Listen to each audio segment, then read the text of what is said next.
আগে আমি বাড়িতে ম্যাঙ্গো আইসক্রিম বানিয়েছিলাম, তাই ভাবলাম রেসিপিটা তোমাদের সাথে শেয়ার করি। তো এখানে প্রথমে একটা পাকা আম, স্বাদ মতো চিনি এবং পরিমাণ মতো আমুল পাউডার অ্যাড করেছিলাম। দুধটাও পরিমাণ মতো দিয়েছিলাম, মানে আমি যেই কনসিস্টেন্সিতে এখানে বানিয়েছি ওই পরিমাণেই দুধটা অ্যাড করেছিলাম। আর অ্যাড করেছিলাম 2টো ভ্যানিলা আইসক্রিম। সবকিছু ভালোভাবে ব্লেন্ডারে ব্লেন্ড করে আগে থেকেই ধুয়ে পরিষ্কার করে রাখা আইসক্রিমের ডিবাতে ভরে নিচ্ছিলাম। আর আমের কোনো গোটা অংশ রয়ে গেলে ওটা ফেলে দিচ্ছিলাম। এভাবে আমি 4টা ডিবাতে ভালো করে ভরে নিয়ে চাপাগুলো লাগিয়ে দিয়েছিলাম এবং তারপর সবগুলোই ফ্রিজে রেখে দিচ্ছিলাম। আমি 6 থেকে 7 ঘন্টা মতো ফ্রিজে রেখেছিলাম।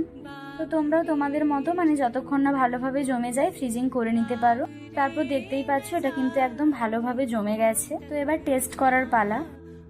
তো আইসক্রিমটা খেতে সত্যিই খুব সুন্দর হয়েছিল আর দেখতেও তেমনই ভালো হয়েছিল। So thanks for watching, bye bye.